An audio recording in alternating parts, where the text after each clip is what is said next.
Thank you, listeners, for joining us today on Ask the Expert. My name is Neil Ohm of Sprott Money News, and we are very excited to have the pleasure of speaking with Bill Murphy this morning. Bill Murphy is the chairman of the Gold Antitrust Action Committee, GATA, which is widely recognized for its efforts in opposing, and litigating against the manipulation of gold and silver markets by the Gold Cartel. He is also the financial commentator on Le Metropole Cafe, a cyberspace cafe where gold and silver investors can go on a daily basis to obtain the most up-to-date information on precious metals. With this, I am pleased to welcome Bill Murphy this morning. Hi, Bill. Hi, Neil. Thanks for having me. It should be fun. It should be fun.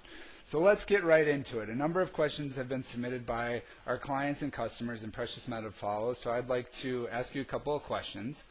You've written at length about the suppression and manipulation of the precious metal markets. Can you explain your views on how and why gold and silver markets are manipulated? Well, that's a good one to start off, and of course it's complex in a way because the easiest way to understand this is that gold's a barometer of U.S. financial market health and world market health. I mean, when gold goes way up, what does the media talk about? Crisis, inflation, problems of some sort. Bad for business on Wall Street. It's bad for the politicians. So they like to suppress this barometer. And I say they. Initially, we thought it was just bullion banks, Goldman Sachs, Chase Bank, Morgan, Deutsche Bank. In some sort of antitrust activity. But then we realized it was much bigger than that. That it involved the U.S. government, the Fed, the Treasury, Exchange Stabilization Fund, Bank for International Settlements, the Bank of England, and so on. In essence, they want to keep the price as suppressed as possible for the reasons I just discussed. I mean, it has to do with interest rates. It has to do with the dollar. It's a big deal. And because it's such a big deal, they don't want it discussed. And we discovered what they were doing a long time ago, and we spent the last 13 years exposing this nefarious activity. Yeah, I agree. I think it's also kind of ironic as well with the U.S. elections kind of coming to a pinnacle right now with what's going on with the introduction of QE3 as well. Oh, yeah. I mean, I've never seen even so many banks, Citigroup or Citibank, Bank of America, all these different banks coming up with numbers above $2,000 for gold, and they rarely ever do this. And the reason is because it's so obvious what they've done. Even today, the Bank of Japan went into their own quantitative easing. And I was talking to my good friend John Embry of Sprott, and we're talking about what are these people thinking about, because we know what's coming and why. And it started with Robert Rubin way back when, who was really almost started this Gold Cartel operation. It's all about kicking the can down the road, say like 6 months. Well, here, it's till the election time. I mean, with what Mitt Romney has done, his gaffes, the only way the Obama can lose now is by screwing up or some debacle. So it's kick the can down the road and keep gold at least contained in this managed retreat until the election is over. Well, with your answer there talking about banks, let's move on to the next question. What will be the trigger for the J.P. Morgan silver short scandal to be released into the public domain? Well, that can be a long one in some way because goes back to 4 years ago. The CFTC started to investigate J.P. Morgan for manipulating the silver market.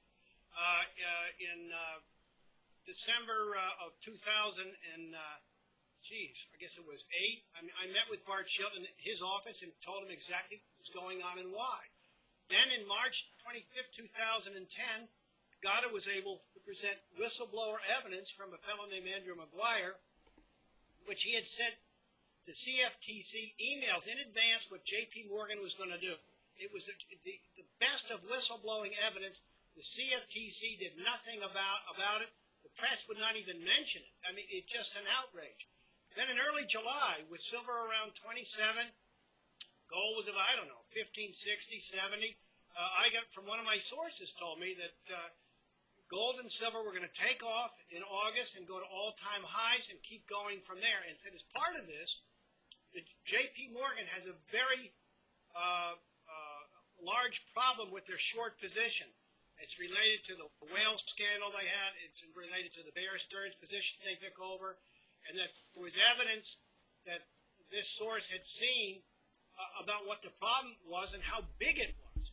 And then I had another source that came forth with something else that corroborated this, and I've expected now for weeks for this scandal to blow up. And it's very credible.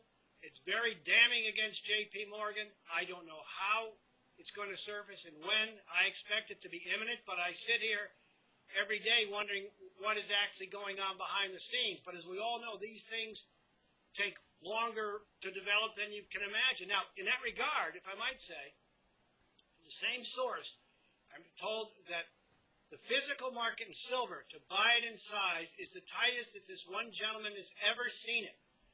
There are delays, weeks and months in, and there's concerns about whether you can get it. So I would expect silver to take off in the near future, certainly by the end of the year, and honestly get to $100 quicker than most people think. We shall see. Yeah, we will see. That's an interesting number to put on it. So with that in mind, we'll move on to the next question. If the price of gold and silver were not manipulated, what do you think the prices would be today?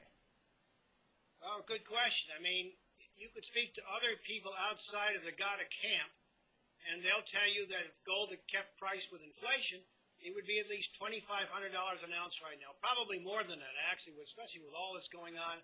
I would say right now it probably, Really? yeah, $2,700 an ounce. And silver certainly would be well north of $50. I mean, after all, it was there just last year. And if it wasn't for J.P. Morgan, it would be above there now, in my opinion. So we'll see. I mean, they're at it all the time. I mean, just recently, they don't want gold to close above 17.75. They don't want silver above 35. They keep knocking it. It goes back up. They knock it down, even if it's counterintuitive in its price action. But it seems to me there's so much power in these markets building up that it's just a matter of time before we make new highs here. Great. Let's move on to the next question. Let's talk about GATA for a moment, the Gold Antitrust Action Committee, of which you are the chairman. Can you tell us about the history of GATA and the work that you've done? Well, I touched on it a bit. We thought it was the bullion banks trying to keep, this was in September 1998 when long-term capital management blew up. And we just thought it was the banks keeping the price down to protect their gold loan positions. And it was illegal. And my colleague Chris Powell, who does an incredible job, had some antitrust experience with his newspaper. And he said, Bill, I'm tired of you complaining about it. Let's do something about it. If you're correct, this is a violation of antitrust laws.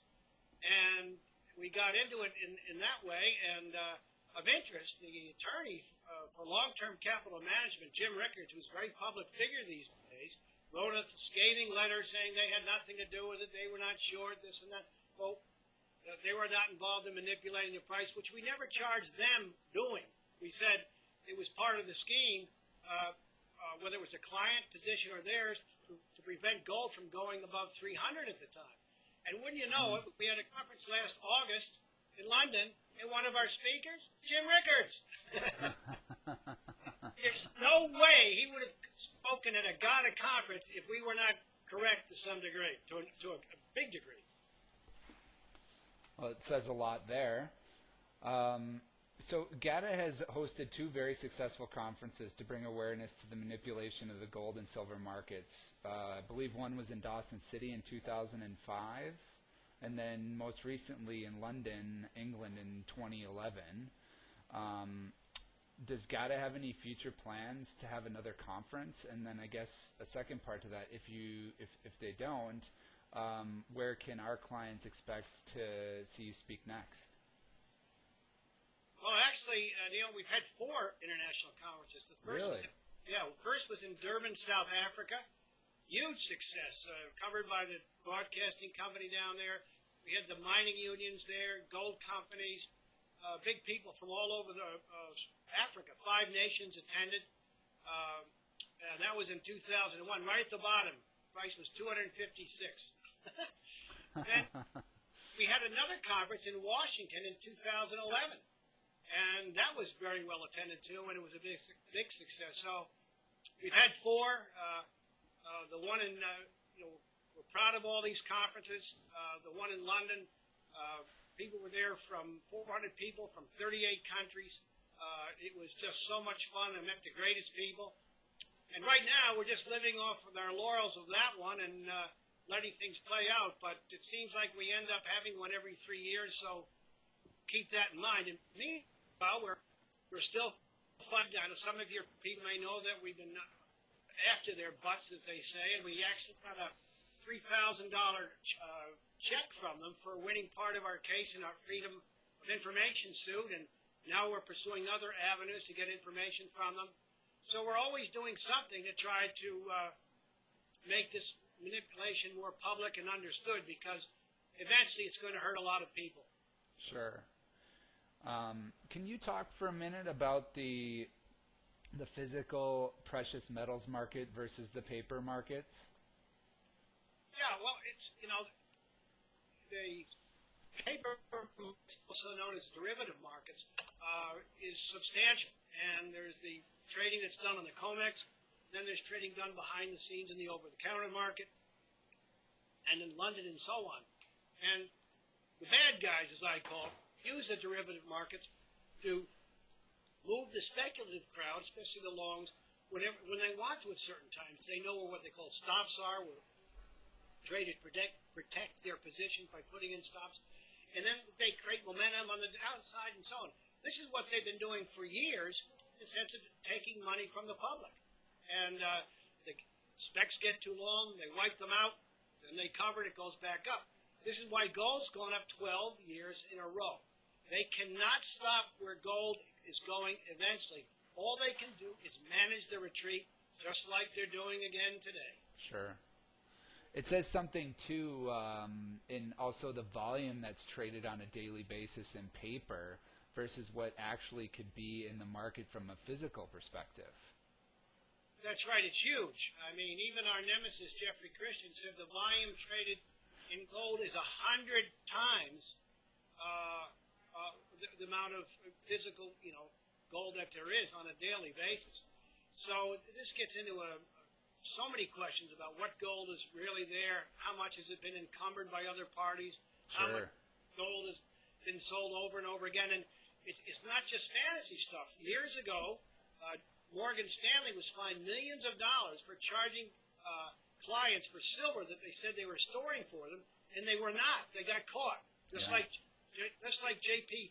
Morgan's going to get caught with their silver market manipulation scam. Great. So with our last question here, I know Eric Sprott and several other Sprott Money employees would not start their day without first reading your website, Metropole Cafe. Can you tell our clients about this Metropole Cafe? Yeah, well, I appreciate that. And, of course, we're Eric's biggest fans, as you probably know. And they started this in September 1998. With gold below 300, I don't know, silver was about $4 or something, and just felt I've had a lot of commodity trading experience. I was a position trader at one time, so it's an advantage I have over a lot of other people. Doesn't mean it's the be-all and end-all, but gave me really an insight into trading of markets and how they should work and don't work. And so I started writing about gold and silver in the financial markets. It's called the Metropole Cafe. Your viewers here, if they're interested to check it out, can sign up for a 2-week free trial and do the best that I can to get the important aspects of the gold and silver markets and financial markets out there. We got a long way to go, and there's a lot of fun to be had and money to be made. Well, great. I believe that concludes our interview now. It was nice speaking with you, Bill. All the best. Thank you. I loved it.